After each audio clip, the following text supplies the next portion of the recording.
साझा करने आया हूं। अध्यक्ष महोदय, 1945 की दुनिया निश्चित तौर पर आज से बहुत अलग थी। पूरा वैश्विक माहौल, साधन, संसाधन, समस्याएं, समाधान सब कुछ भिन्न थे। ऐसे में विश्व कल्याण की भावना के साथ जिस संस्था का गठन हुआ, जिस स्वरूप में गठन हुआ, वो भी उस समय के हिसाब से ही था। आज हम एक बिल्कुल अलग दौर में हैं। 21वीं सदी में हमारे वर्तमान की,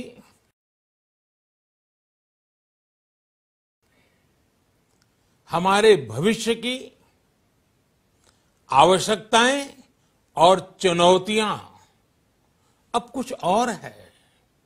इसलिए आज पूरे विश्व समुदाय के सामने एक बहुत बड़ा सवाल है कि जिस संस्था का गठन तब की परिस्थितियों में हुआ था, उसका स्वरूप क्या आज भी प्रासंगिक है?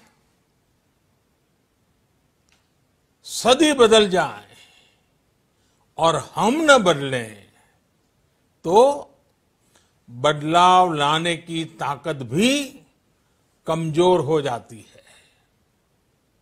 अगर हम बीते 75 वर्षों में संयुक्त राष्ट्र की उपलब्धियों का मूल्यांकन करें तो अनेक उपलब्धियां दिखाई देती हैं, लेकिन इसके साथ ही अनेक ऐसे उदाहरण भी हैं जो संयुक्त राष्ट्र के सामने गंभीर आत्ममंथन की आवश्यकता खड़ी करते हैं।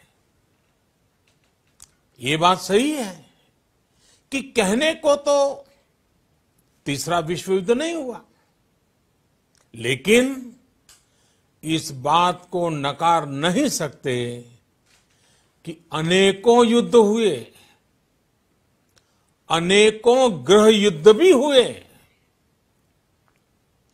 कितने ही आतंकी हमलों ने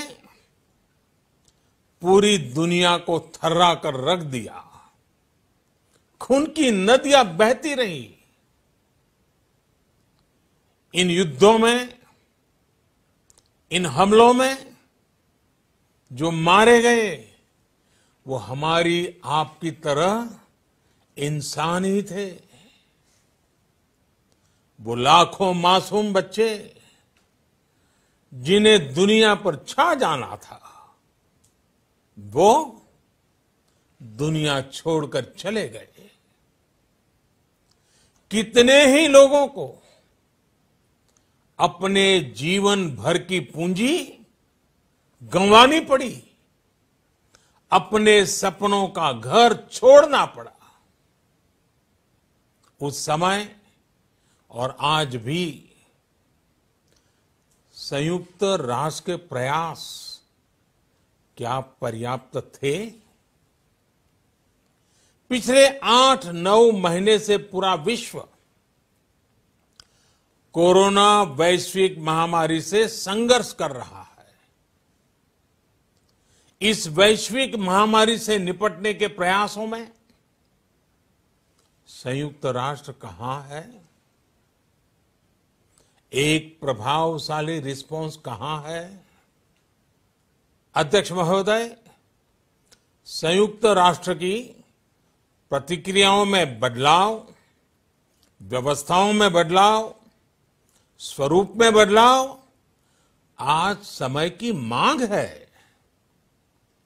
संयुक्त राष्ट्र का भारत में जो सम्मान है, भारत के 130 करोड़ से ज्यादा लोगों का इस वैश्विक संस्था पर जो अटूट विश्वास है, वो आपको बहुत कम देशों में मिलेगा, लेकिन ये भी उतनी ही बड़ी सच्चाई है कि भारत के लोग संयुक्त राष्ट्र के रिफॉर्म को लेकर जो प्रोसेस चल रहा है उसके पूरा होने का बहुत लंबे समय से इंतजार कर रहे हैं।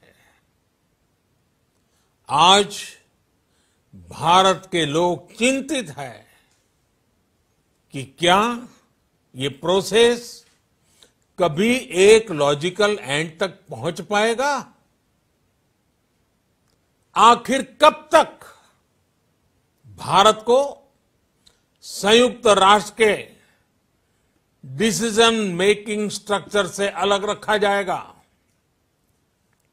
एक ऐसा देश जो दुनिया का सबसे बड़ा लोकतंत्र है, एक ऐसा देश जहां विश्व की 18% से ज्यादा जनसंख्या रहती है, एक ऐसा देश जहां सैकड़ों भाषाएं हैं, सैकड़ों बोलियां हैं, अनेकों पंथ हैं, अनेकों विचारधारा हैं, जिस देश ने सैकड़ों वर्षों तक वैश्विक अर्थव्यवस्था का नेतृत्व करने और सैकड़ों वर्षों की गुलामी दोनों को जिया है।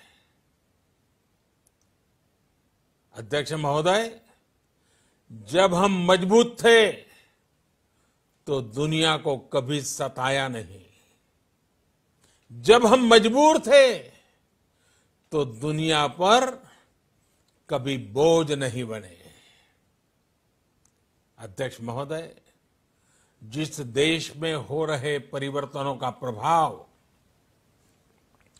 दुनिया के बहुत बड़े हिस्से पर पड़ता है, उस देश को आखिर कब तक इंतजार करना पड़ेगा।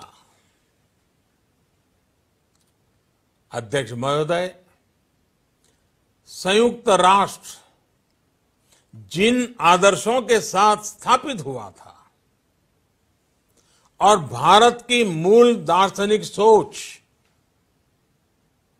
बहुत मिलती जुलती है, अलग नहीं है। संयुक्त राष्ट्र के इसी हॉल में ये शब्द अनेकों बार गूंजा है, वसुधैव कुटुंबकम। हम पूरे विश्व को एक परिवार मानते हैं।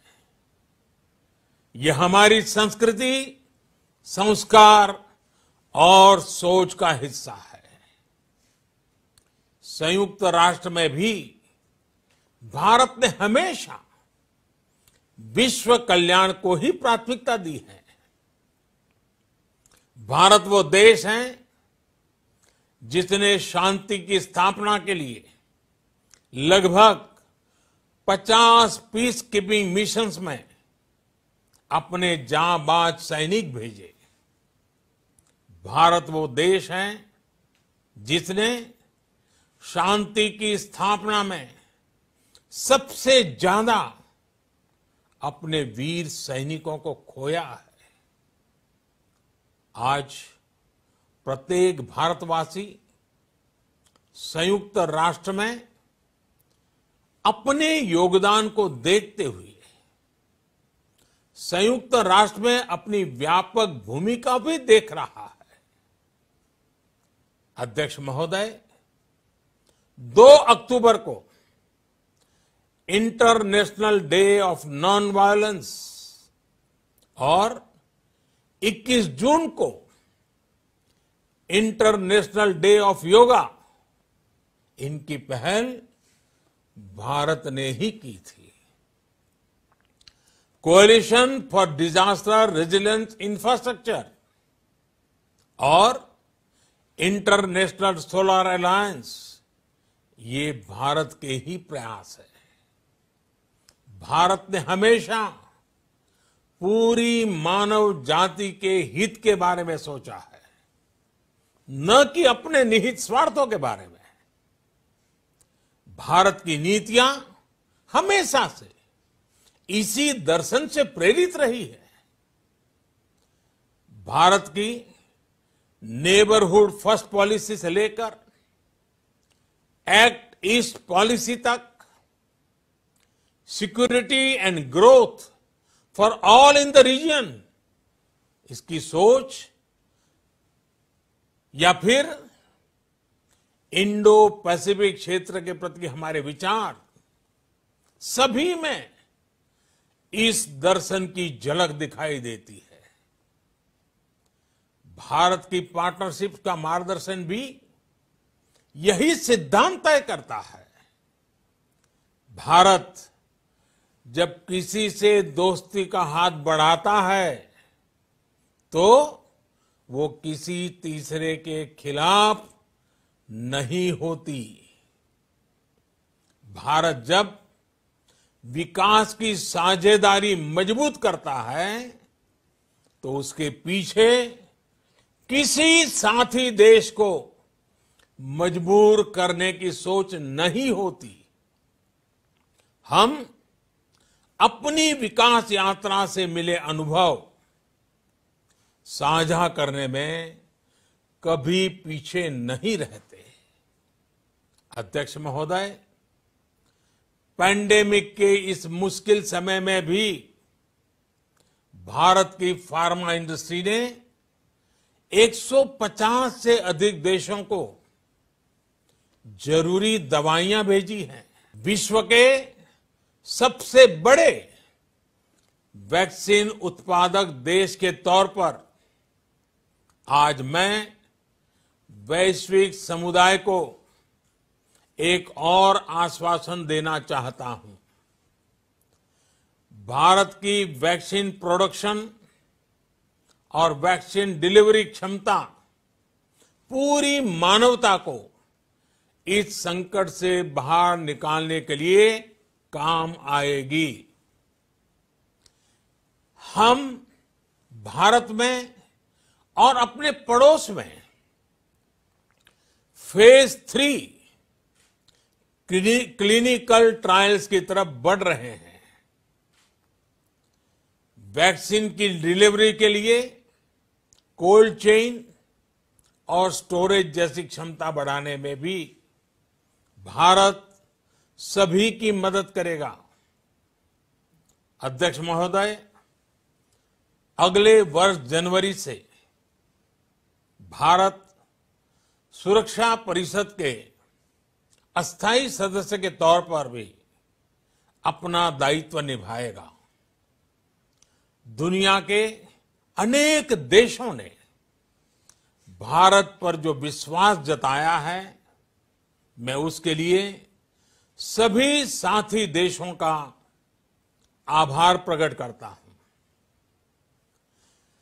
विश्व के सबसे बड़े लोकतंत्र होने की प्रतिष्ठा और इसके अनुभव को हम विश्व हित के लिए उपयोग करेंगे।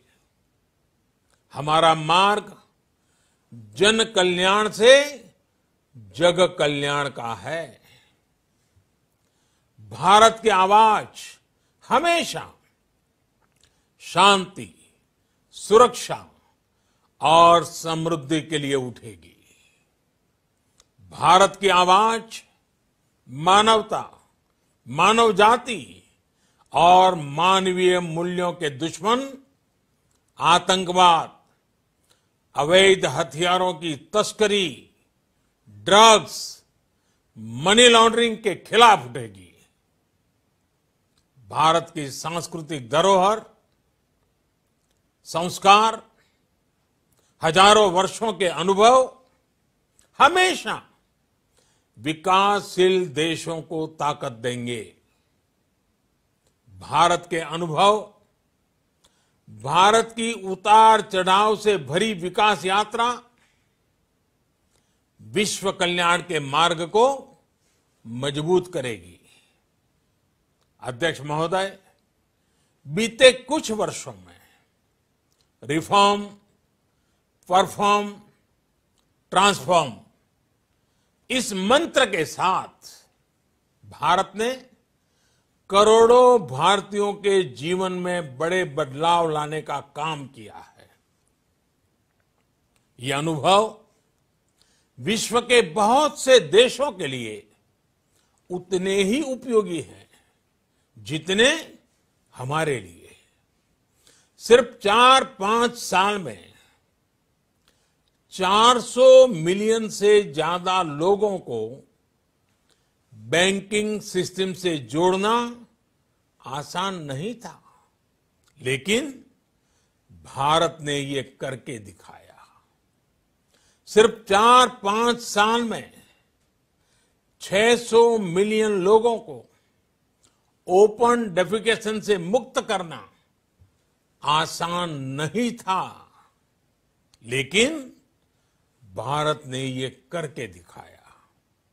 सिर्फ 2-3 साल में 500 मिलियन से ज्यादा लोगों को मुफ्त इलाज की सुविधा से जोड़ना आसान नहीं था, लेकिन भारत ने ये करके दिखाया।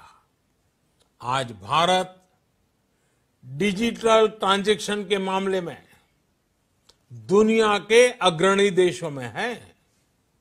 आज भारत अपने करोड़ों नागरिकों को डिजिटल एक्सेस देकर एम्पावरमेंट और ट्रांसपेरेंसी सुनिश्चित कर रहा है। आज भारत वर्ष 2025 तक अपने प्रत्येक नागरिक को टीबी से मुक्त करने के लिए बहुत बड़ा अभियान चला रहा है। आज भारत अपने गांवों के 150 मिलियन घरों में पाइप से पीने का पानी पहुंचाने का अभियान चला रहा है। कुछ दिन पहले ही भारत ने अपने 6 लाख गांवों को ब्रॉडबैंड ऑप्टिकल फाइबर से कनेक्ट करने की बहुत बड़ी योजना की शुरुआत की है। अध्यक्ष महोदय, पैंडेमिक के बाद बनी परिस्थितियों के बाद हम आत्मनिर्भर भारत के विजन को लेकर आगे बढ़ रहे हैं। आत्मनिर्भर भारत अभियान ग्लोबल इकोनॉमी के लिए भी एक फोर्स मल्टीप्लायर होगा। भारत में आज ये सुनिश्चित किया जा रहा है कि सभी योजनाओं का लाभ बिना किसी भेदभाव प्रत्येक नागरिक तक पहुंचे। विमेन एंटरप्राइज और लीडरशिप को प्रमोट करने के लिए भारत में बड़े स्तर पर प्रयास चल रहे हैं। आज दुनिया की सबसे बड़ी माइक्रो फाइनेंसिंग स्कीम्स का सबसे ज्यादा लाभ भारत की महिलाएं ही उठा रही हैं। भारत दुनिया के उन देशों में से एक है जहां महिलाओं को 26 वीक्स की पेड मैटरनिटी लीव दी जा रही है। भारत में ट्रांसजेंडर्स के अधिकारों को सुरक्षा देने के लिए भी कानूनी सुधार दिए गए हैं। अध्यक्ष महोदय, भारत विश्व से सीखते हुए, विश्व को अपने अनुभव बांटते हुए आगे बढ़ना चाहता है। मुझे विश्वास है कि अपने 75वें वर्ष में संयुक्त राष्ट्र और सदस्य सभी देश इस महान संस्था की प्रासंगिकता बनाए रखने के लिए और प्रतिबद्ध होकर काम करेंगे। संयुक्त राष्ट्र में संतुलन और संयुक्त राष्ट्र का सशक्तिकरण विश्व कल्याण के लिए उतना ही अनिवार्य है। आइए संयुक्त राष्ट्र के 75वें वर्ष पर हम सब मिलकर अपने आप को विश्व कल्याण के लिए एक बार फिर समर्पित करने का प्रण लें। धन्यवाद।